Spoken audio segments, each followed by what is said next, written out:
ইন্নাল হামদালিল্লাহি ওয়াহদা ওয়াসসালাতু ওয়াসসালামু আলা মান লা নাবিয়্যা বা'দা আউযু বিল্লাহি মিনাশ শাইতানির রাজিম আলহামদুলিল্লাহি রাব্বিল আলামিন। প্রশংসা মাত্র আল্লাহ সুবহানাহু ওয়া তাআলার, যে মহান স্রষ্টা আমাদেরকে মুসলিমের ঘরে জন্মগ্রহণের সুযোগ দিয়ে ধন্য করেছেন। আলহামদুলিল্লাহ। সে আল্লাহর কাছে চায় যে আল্লাহ মুসলিমের যে গুণ বৈশিষ্ট্য সেগুলো অর্জন করে আমাদের জীবন যাপন করার তৌফিক দান করেন, আমিন। আমার আলোচনার ধারাবাহিক ৯ নম্বর পয়েন্ট, জমজম কূপের পানি পান। জমজম কূপের পানি দাঁড়িয়ে পান করতে হয়, বিসমিল্লাহ বলে পান করতে হয়, যেটা সর্ব অবস্থায়। রাসূল সাল্লাল্লাহু আলাইহি সাল্লাম জমজম কূপের পানি সম্পর্কে বলেন, খায়রু মাইন আলা ওয়াজহিল আরদ। জমজম কূপের পানি পৃথিবীর মধ্যে যত পানি রয়েছে সমস্ত পানির মধ্যে শ্রেষ্ঠ পানি। এই পানিতে কি রয়েছে? ফিহি তুআমুন মিনাত তুম ওয়া শিফাউম মিনাস সুকমি।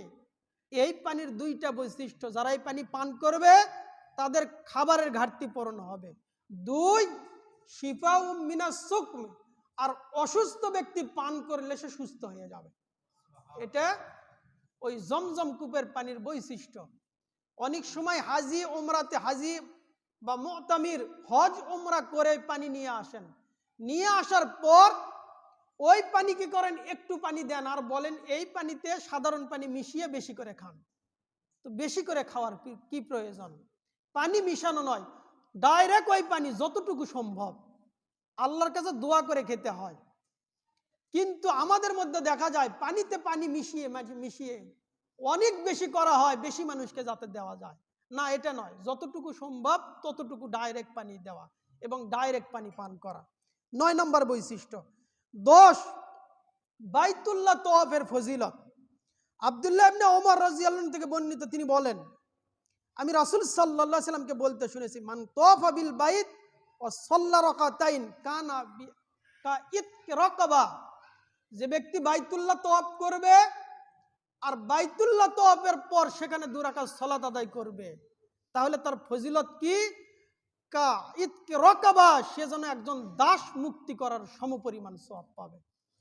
এটা হলো ১০ নম্বর বৈশিষ্ট্য। আমি সংক্ষেপে শেষ করার চেষ্টা করব ইনশাআল্লাহ। ১১ নম্বর বৈশিষ্ট্য, বাইতুল্লাহ সালাত পড়ার ফজিলত, যেটা গত সপ্তাহে আংশিক বলা হয়েছিল, যে হজে গেলে টাকা নষ্ট হয়। অনেকের ধারণা এতদিন ওখানে থাকবো কেন, থাকার কি প্রয়োজন, থাকার কি লাভ? রাসূল সাল্লাল্লাহু আলাইহি সাল্লাম বলেন, কেউ যদি মসজিদে নববীতে ১ ওয়াক্ত সালাত পড়ে তাহলে তাকে ১,০০০ রাকাতের সমপরিমাণ সওয়াব দেওয়া হবে। আর কেউ যদি বাইতুল্লাহ ১ ওয়াক্ত সালাত পড়ে তাহলে পৃথিবীর অন্যান্য মসজিদে ১,০০,০০০ রাকাত সালাত পড়লে যেই পরিমাণ নেকি, বাইতুল্লাহ ১ ওয়াক্ত সালাত পড়লে সেই পরিমাণ নেকি। তাহলে বাইতুল্লাহর ১ ওয়াক্ত পৃথিবীর অন্য মসজিদের ১,০০,০০০ ওয়াক্ত। বাইতুল্লাহর ১ রাকাত পুরো বিশ্বের অন্যান্য মসজিদে ১,০০,০০০ রাকাতের সমপরিমাণ সওয়াব। বাইতুল্লাহ লস নেই। এখানে আমাদের মধ্যে একটা ভুল ধারণা রয়েছে। অনেকে কি করেন, মক্কাতে গিয়ে হজ পালন করে মদিনাতে মনটা লটকানো থাকে, কখন আমি মদিনায় চলে যাব। কারণ মদিনায় রাসূল সাল্লাল্লাহু আলাইহি সাল্লামের কবর রয়েছেন, কবর জিয়ারত করবে। আর বাংলাদেশি তো গান রয়েছে, যদি আমি পাখি হতাম, 2টা ডানা থাকলে আমি উড়ে যেতাম, যাই হজ করে আসতাম। এই গানগুলো শিরকি গান। কিভাবে? এই গানের অনেকগুলি সীমাবদ্ধতা। যারা এই গান বলে যে পাখি হলে উড়ে গিয়ে হজ করে আসতাম, তাদের কাছে প্রশ্ন যে পাখি কি আসলে হজ করতে যায়? যারা পাখি বর্তমানে আছে, যে সমস্ত পাখি, কোন পাখি হজে গেল যে ওই পাখির কাছ থেকে তুমি শিক্ষা নিয়ে বলো যে ডানা থাকলে আমিও উড়ে যেতাম? এটা একটা। দ্বিতীয় সীমাবদ্ধতা হলো, আল্লাহ আমাকে মানুষ হিসেবে সৃষ্টি করলেন, সর্বশ্রেষ্ঠ মাখলুকাত, আর আমি চাচ্ছি যে পাখি হয়ে ডানা মেলে উড়ে যাব, যেটা সম্ভব পাখিদের দ্বারা হয়নি। তাহলে আল্লাহর সৃষ্টির ওপর অভিযোগ। আল্লাহর কাছে এই সামর্থ্য চাওয়া যে আল্লাহ আমাকে এই সামর্থ্য দিক, আমি হজে যাব, আমি মদিনায় যাব, আমি মক্কায় যাব। মদিনাতে নবীর রওজা, কবর বলে না রওজা গিয়ে রওজা জিয়ারত করবে, কবর বলা নাকি বেয়াদবি, অথচ রাসূল সাল্লাল্লাহু আলাইহি ওয়াসাল্লাম এবং সাহাবীরা কবরই বলেছেন। এখানে আরেকটি লস প্রজেক্ট, সেটা হলো মদিনায় গেলে মসজিদে নববীতে ১ ওয়াক্ত সালাত পড়লে ১,০০০ ওয়াক্ত সালাতের নেকি, আর মক্কায় 1 ওয়াক্ত পড়লে 1 লক্ষ গুণ নেকি। এখন বুদ্ধিমান মানুষ তো মদিনায় না গিয়ে মক্কাতেই থাকতে চাবে। কেন? মদিনায় পড়লে 1000 গুণ আর মক্কায় পড়লে 1 লক্ষ গুণ। তাহলে কোনটা চাবে? মক্কারটাই চাবে। কিন্তু ভুল বুঝানো হয়েছে, মনটা আমার মদিনায়। কেন? মদিনায় রাসূল সাল্লাল্লাহু আলাইহি সাল্লামের কবর আছে, ওখানে যাবেন, কবর জিয়ারত করবেন, কিন্তু মদিনাতেই মন লটকানো থাকবে, তাহলে তো ফজিলতের দিক থেকে ঘাটতি হলো। আল্লাহ আমাদেরকে সঠিক কথা বুঝে সেভাবে চলার তৌফিক দান করেন, আমিন। 12 নম্বর বৈশিষ্ট্য, যারা হজ পালন করবে তাদের জীবনের গুনাহ আল্লাহ সুবহানাহু ওয়া তাআলা মাফ করে দেবেন। আব্দুল্লাহ বিন আমর বিন আস রাদিয়াল্লাহু আনহু তিনি রাসূল সাল্লাল্লাহু আলাইহি সাল্লামের কাছে আসলেন, এসে বললেন যে আল্লাহর নবী, আমি আপনার কাছে বায়াত করতে চাই। তো রাসূল সাল্লাল্লাহু আলাইহি সাল্লাম হাত বাড়িয়ে দিলেন। তো আব্দুল্লাহ ইবনে আমর রাদিয়াল্লাহু আনহু এবার হাত গুটিয়ে নিলেন। তো রাসূল সাল্লাল্লাহু আলাইহি সাল্লাম বললেন, আব্দুল্লাহ ইবনে আমর, তোমার কি হলো যে তুমি বায়াত করবে বললে আবার হাত গুটিয়ে নিলে কেন? তো তখন তিনি বললেন, আল্লাহর নবী, আমি তো জাহিলি যুগে কাফের বেঈমান মুশরিক ছিলাম, আমি এখন মুসলিম হচ্ছি, তো আল্লাহ আমাকে কি ক্ষমা করে দেবেন? রাসূল সাল্লাল্লাহু আলাইহি সাল্লাম তখন 3টা বৈশিষ্ট্যর কথা বলেছেন। এক, তিনি তাকে বললেন, আমা আলিমতা ইয়া আমর, হে আমর, তুমি কি জানো না, ইন্নাল ইসলামা ইয়াহদিমু মা কানা ক্বাবলা, ইসলাম তার পূর্বের সমস্ত গুনাহ মাফ করে দেয়। এক। 2, ওয়া আন্নাল হিজরাতা ইয়াহদিমু মা কানা ক্বাবলাহা, আর হিজরত করলে হিজরতের পূর্বে যত পাপ সব পাপ ক্ষমা। 3, ওয়া আন্নাল হাজ্জা ইয়াহদিমু মা কানা ক্বাবলা, আর যারা হজ করবে আল্লাহর উদ্দেশ্যে তাদের হজের পূর্বে যত পাপ সব পাপ ক্ষমা। তাহলে হাজীদের জীবনের সমস্ত গুনাহ ক্ষমা। 12। 13 নম্বর বৈশিষ্ট্য, হাজীদের প্রত্যেকটি পদচারণে নেকি রয়েছে।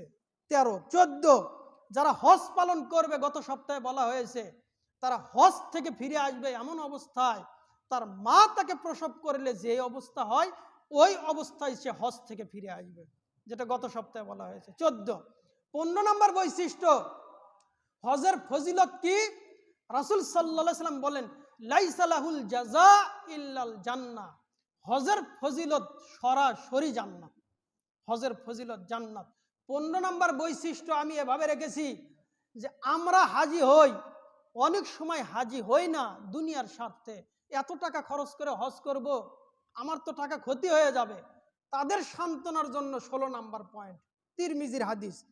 আবু হুরায়রা রাদিয়াল্লাহু আনহু বলেন যে রাসূল সাল্লাল্লাহু আলাইহি সাল্লাম বলেছেন, আব্দুল্লাহ ইবনে মাসউদ রাদিয়াল্লাহু আনহু থেকে বর্ণিত, তিনি বলেন যে রাসূল সাল্লাল্লাহু আলাইহি সাল্লাম বলেছেন, তাবিউ বাইনাল হজ্জ ওয়াল উমরা, তোমরা হজ এবং উমরা একের পর হজ একের পর উমরা এভাবে পালন করতে থাকো।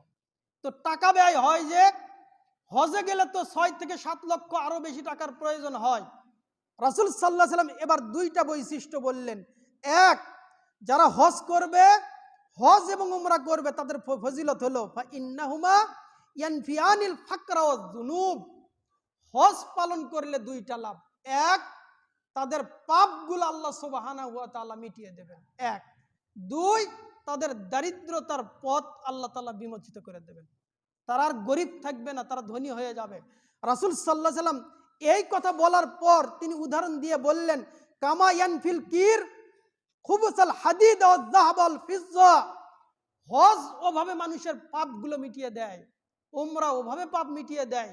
কামারের হাপড় লোহা থেকে, স্বর্ণ থেকে এবং রূপা থেকে, স্বর্ণকার যেভাবে ময়লাগুলো আগুনের মাধ্যমে দূরীভূত করে, স্বর্ণকে খাঁটিতে রূপান্তরিত করে, লোহাতে আগুনের তাপ দিয়ে লোহার জংগুলো দূর করে দেয়, রূপা থেকে ভেজালগুলো দূরীভূত করে, এভাবে আল্লাহ সুবহানাহু ওয়া তাআলা তাদের পাপগুলোকে মিটিয়ে দেন আর তাদের দারিদ্রতার পথকে আল্লাহ তাআলা এভাবে বন্ধ করে দেন।